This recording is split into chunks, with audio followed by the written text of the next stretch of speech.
तो hello guys, मैं सुभाष। अब हम पढ़ने वाले हैं अर्थव्यवस्था का, अर्थशास्त्र का पार्ट 1 का अगला टॉपिक का नाम है आधारित संरचना। इससे पहले के टॉपिक में हमने पढ़ा था कि व्यावसायिक संरचना क्या था, हमारे भारत का व्यावसायिक संरचना क्या था। अब हम पढ़ रहे हैं आधारित संरचना। टॉपिक के मतलब समझना ज़्यादा जरूरी है। टॉपिक का मतलब क्या है? आधारित संरचना। आधार का मतलब होता है बेस। हमारा जो देश था भारत, इसका बेस कैसा था, बेस का स्ट्रक्चर कैसा था, ठीक है। क्या चीज उठ रहा था, क्या चीज और दबा जा रहा था। दबा जाना मतलब खत्म हो जाना। तो देखेंगे औपनिवेशिक काल में देश में रेल, औपनिवेशिक काल में देश में क्या उठा? रेल, पत्तनों मतलब ये जल से रेल, जल परिवहन और डाक आदि का विकास हुआ। इन सब चीजों का विकास हुआ, मतलब जितने भी रेल वगैरह, पत्तन या तार, डाक सेवा जिसे हम कहते हैं वो, जल परिवहन, इन सारी चीजों का विकास हुआ। अब विकास हुआ तो ये देखना जरूरी है कि विकास क्यों हुआ।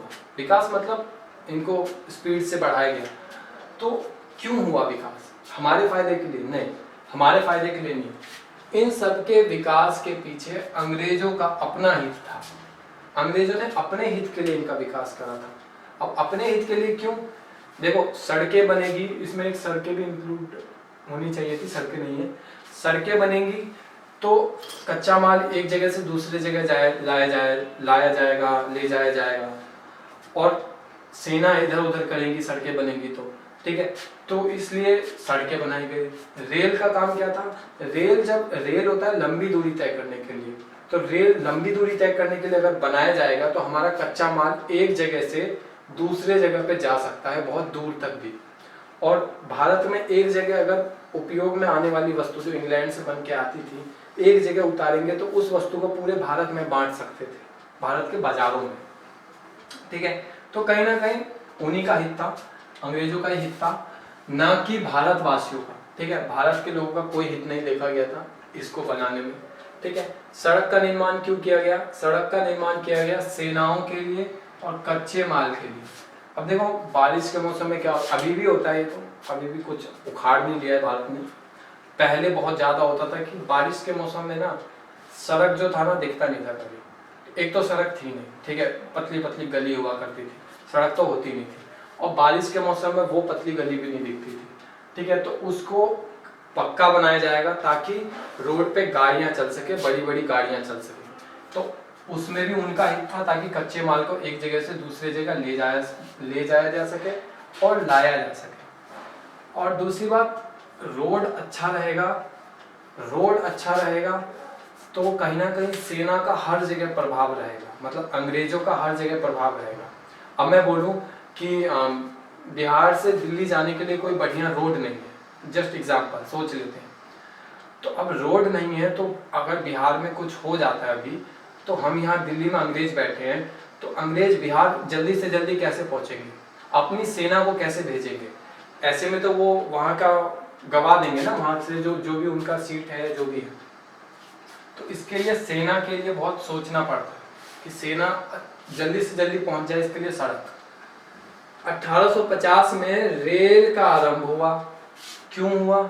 इसके दो फायदे थे। एक फायदा, एक नुकसान कह सकते हैं कि एक तरफ देशवासियों को लंबी यात्रा करने के अवसर मिले, ठीक है। देशवासियों ने कभी लंबी यात्रा ऐसे किसी गाड़ी पर नहीं करी थी, ऊंट पे, घोड़े पे, हाथी पे, इन सब पे करा था, बैलगाड़ी पे करा था, लेकिन कभी किसी ऐसी गाड़ी पे जो कोयले से या फिर बिजली ऐसे से चले, ऐसों में नहीं करी थी। तो देशवासियों को लंबी यात्रा करने का एक अवसर मिला।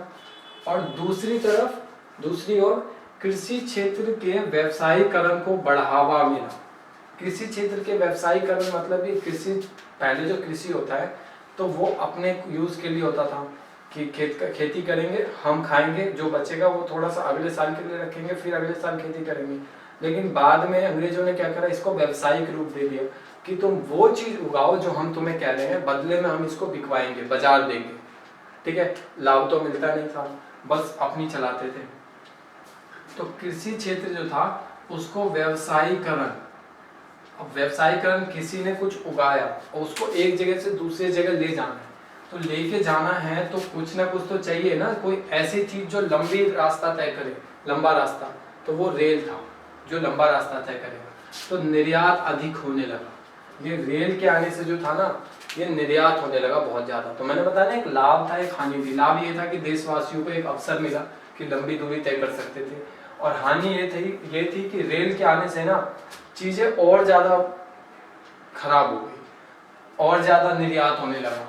ठीक है, चीजें और ज्यादा एक जगह से दूसरी जगह निर्यात होने लगी, तो हमारे यहाँ कुछ बचता नहीं था। और क्या है, परंतु भारतीय बाजार और किसान को इसका लाभ नहीं मिलता। अब देखो, व्यवसायीकरण हो गया तो लाभ मिलना चाहिए ना, ठीक है। लेकिन अब जैसे नील की खेती करवा रहे हैं, तो नील की खेती अगर तुम हमसे करवा रहे हो तो लाभ तो देना चाहिए, तो वो लाभ नहीं मिलता था।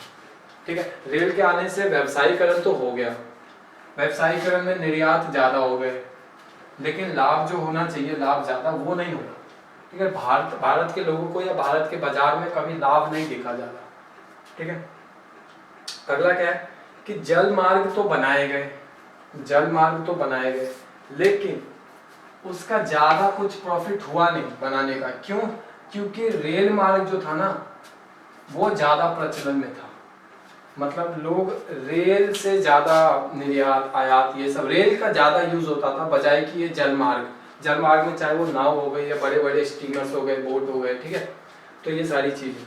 तो जल मार्ग बना तो ठीक, लेकिन ये इतना लाभकारी नहीं रहा। ज्यादा प्रचलन में कौन था? रेल मार्ग था। ठीक है, तार व्यवस्था का विकास, तार व्यवस्था का विकास हुआ तो सही, लेकिन इसके जो मुख्य उद्देश्य थे वो कानून व्यवस्था को बनाए रखना था। ठीक है, हमारे लिए नहीं था तार, मतलब मेनली देखा जाए तो हमारे लिए कोई फायदेमंद नहीं था। फायदेमंद किसका था? फायदेमंद था अंग्रेजों के लिए।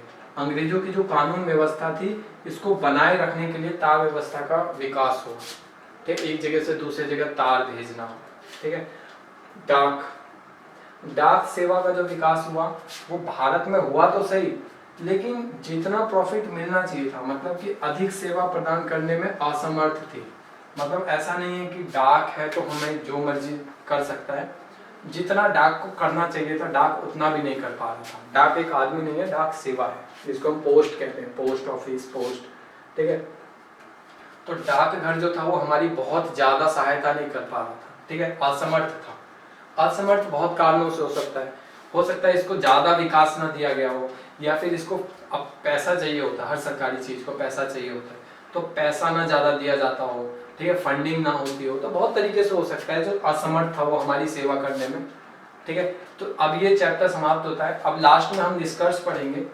अब इस चैप्टर में हमने इतना सारा देखा है, तो निष्कर्ष जानना बहुत जरूरी, या फिर इतना हार्ड नहीं हो जाता। जरूरी तो है, हार्ड नहीं होता इतना। हमने क्या पढ़ा है? निष्कर्ष में क्या देखेंगे कि भारत जो था, भारत की अर्थव्यवस्था पहले तो ठीक थी, मतलब बहुत अच्छी नहीं थी, लेकिन चलो चल रही थी जैसे तैसे। अंग्रेजों के शासन में क्या था कि भारत की अर्थव्यवस्था धीरे धीरे ठप होती गई। ठप कैसे होती गई? उन्होंने अपने हिस्से के लिए हमें यूज करा, अपने फायदे के लिए हमें यूज करा। ठीक है, हमारा उपयोग करा, हमारी सारी चीज वो अपने वहां पे लेके गए। यहाँ पे अगर कुछ विकास करा भी तो वो सिर्फ अपने फायदे के लिए करा। ठीक है, पहले ही हम कृषि क्षेत्र पे बहुत ज्यादा निर्भर थे, उसके बाद ऐसी ऐसी नीतियां लाई गई कि कृषि क्षेत्र पर हमारी निर्भरता बढ़ती गई दिनों दिन। और कृषि क्षेत्र में इतने ज्यादा लोग होने के बावजूद ज्यादा लाभ नहीं कमा पा रहे थे किसानों को ज्यादा लाभ नहीं मिल रहा था। ठीक है, और क्या हो सकता है निष्कर्ष में? और हो सकता है कि कृषि क्षेत्र हमेशा दबा रह गया, कृषि क्षेत्र कभी उठा नहीं पाए हम।